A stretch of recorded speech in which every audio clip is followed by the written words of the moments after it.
It's Laura again with another craft tutorial. I promise I own more than one shirt. I just seem to film always in big batches, all wearing a similar outfit. I gotta mix it up. Should come in on a ball gown next time. So today we are gonna make pop animal portraits. You've got the kit at home? If you don't, come to the library. We may have some left. We have craft kits every week this summer, and you are welcome to come and get one. If you want to reserve one, give us a call. We will do that. You should have a frame. I already disassembled mine. Look at that. That should be the thumbnail, except it's not going to be because nobody wants to see this face. All right. We have a protective covering. Just leave that on for now. We have a back. Put it to the side. You don't need it. We have a picture of a family, except it's not a family. Every time you see these pictures, it always makes me kind of laugh because these people all met today. Those aren't their children. They've never met those children before. This is all a lie. So goodbye to that. We don't need it.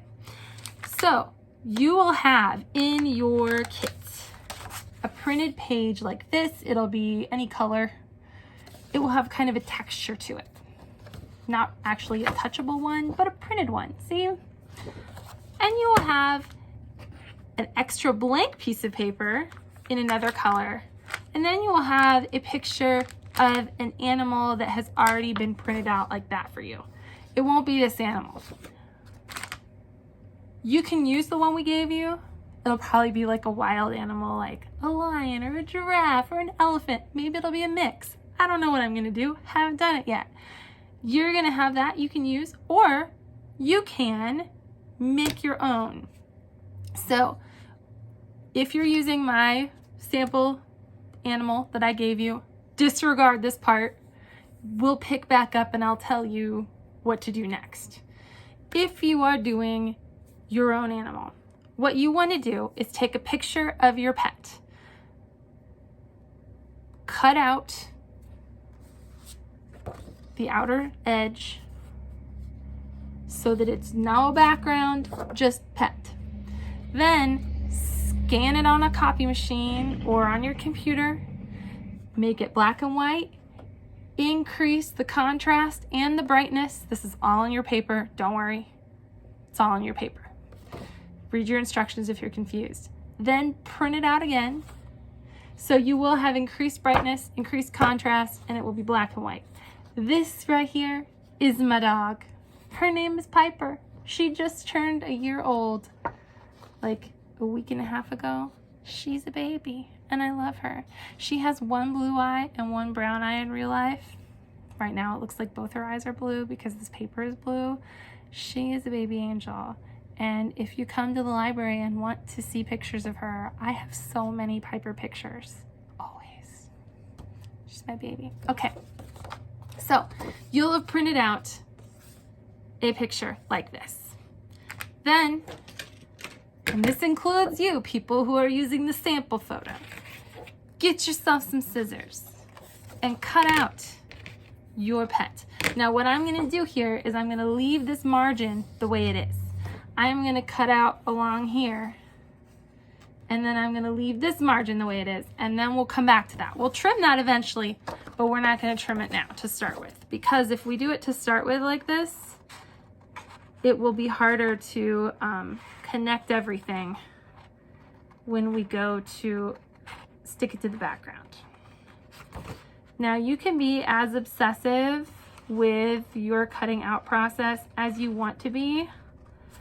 I'm gonna be pretty obsessive because you guys know that's who I am as a person. That's me. Now, if you want to not be that, that's okay. Live your life. Be a happy person. You will be happier being able to let a little blue be on the edge of your picture of your dog or your cat or your gecko or whatever pet you have. Maybe you don't have a pet. Maybe you're doing this with a picture of like a younger sibling, which is arguably a sentient pet, depending on how you are as an older sibling. When my brother is around, I can still get him to pick things up that are on the floor and hand them to me even though they're only a foot away, because I'm a terrible sister. Not really. We're actually friends. You will eventually become friends with your siblings. Probably. Most people do. You'll realize, oh, I guess they aren't that bad now that they've met other people. Just kidding.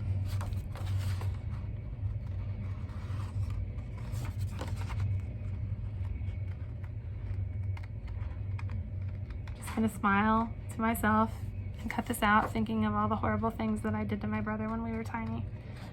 There's a picture of me hitting him in the head with a small twig. I don't even know why I did it. I don't even remember. I guess I had a stick and I needed to hit something with it. So I picked Poor Palm. Sorry, younger siblings. On behalf of your older siblings, I'm just sorry. You probably deserved better. Or maybe you deserved it. I don't know. I haven't met you. Or maybe I have. But I don't know your life. We're getting there. We almost have one whole dog here, who, in the way that she is laid down in this picture, looks as though she has only one leg. She has 4, at least the last time I counted. She's just really fluffy. Now, if you have Photoshop on your computer or some other photo editing software, you can do this the cheater's way, the way that I did, which is that I selected the picture or the shape of my pup, and then I deleted the background. You can do that if you know your techie stuff. I don't know my techie stuff, but I Googled it.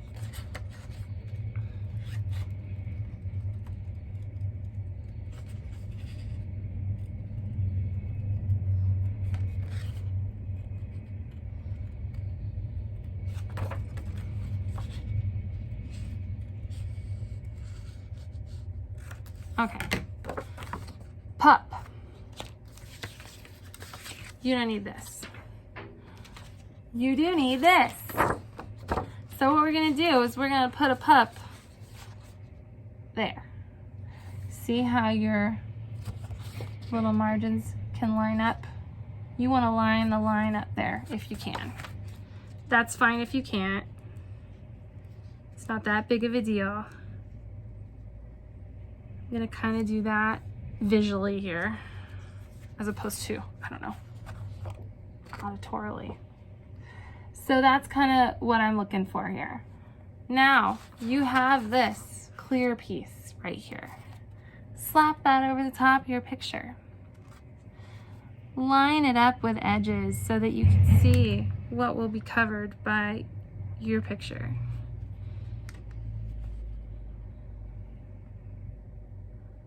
We lined up.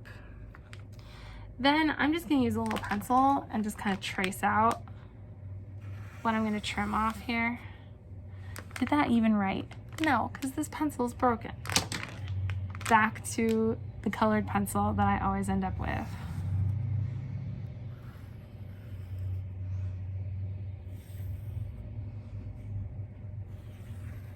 Okay.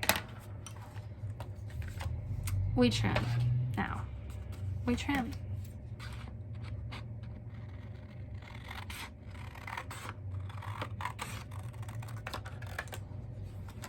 What you're doing is you're trimming off the excess so that this little experience can fit inside your frame. If you don't trim, it will not fit inside your frame. You will try to fit it inside your frame, and a bunch will hang off the edge. You don't want that, so we trim it.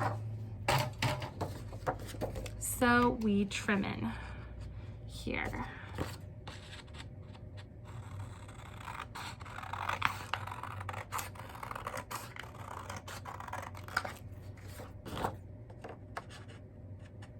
I wish I could talk and use scissors at the same time, but it's kind of a challenge.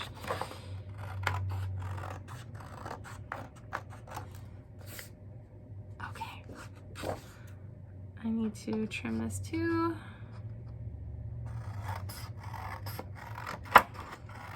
I may not have trimmed that evenly. We will find out if I did. No, I didn't. It's okay. So, this guy needs the bottom edge cut off here.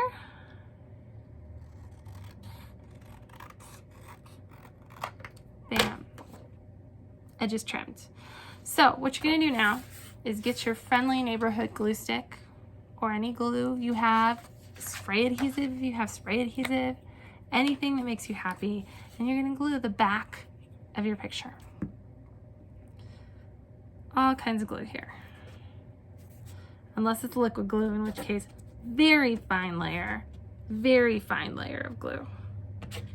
The last thing you want to do is oversaturate this so that it becomes wiggly and wavy. We do not need that in our lives. We want it to be pretty. That's what we're here for, pretty things.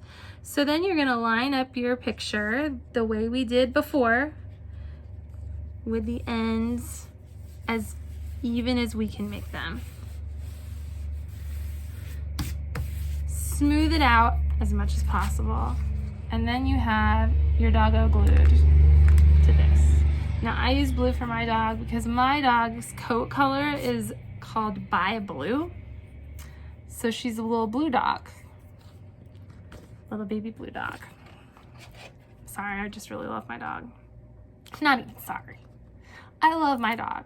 If you want to come tell me about your dog, I will listen because I also love your dog, even though I've never met them. That's what kind of person I am. I love dogs. I will not apologize for this. Peel your thingy. Peel it off. It might be gross. You can wipe it down. Stick that inside your frame. Like that. Now is the moment of truth. Did I trim this correctly? Probably not. This guy goes in here. Maybe I did. It just fits, everybody. There's my doggo. So, then you take the back of your frame. Make sure that this is pointing down and not up, because you'll have to take the back off if you don't do it that way. Then stick this in here, and the little clips, these little guys, go back in the little slot. You have to press them down a little bit to make that happen. And there we have a pop animal portrait. And that's my dog. I'm gonna keep this forever now, you guys. You have no idea. She's just so pretty. I love her. If you want to hang it on your wall, that's a little hanger. If you don't want to do it up and down like this and you want to do it like that, that's okay too. There's also a hanger right there. So it is prepared for whatever you want to do. Okay, just remember, you've got your instructions. We have extra paper here at the library. So if you have trouble getting your printed image to print the way that you want it to, if you're doing it yourself, come on in and say, hey, help me out. I will give you more paper. If you want to, you can always practice beforehand. I actually printed a couple different versions of the same picture to see what intensity that I actually wanted with my contrast and brightness. So you can always practice that on white paper before you print on your bright paper. But like I said, we have so many sheets of this. It doesn't even tell me how many sheets I have. Just so many. So if you end up in trouble running out of sheets of paper, give us a call, stop by the library, email me at teens@wabash.lib.in.us and say, Laura, help me out. I need more paper. I am here for you, and I will provide it. You'll have to come to the library to pick it up, obviously, but that's okay. You can do that. You're here anyway to pick up your craft kit. So, happy crafting, everybody, and show me your pet pictures. In fact, if you want to email me pet pictures, text me pet pictures, comment with your pet's Instagram, I don't care. I just really want to see your dog or your cat. I love pets. Happy crafting.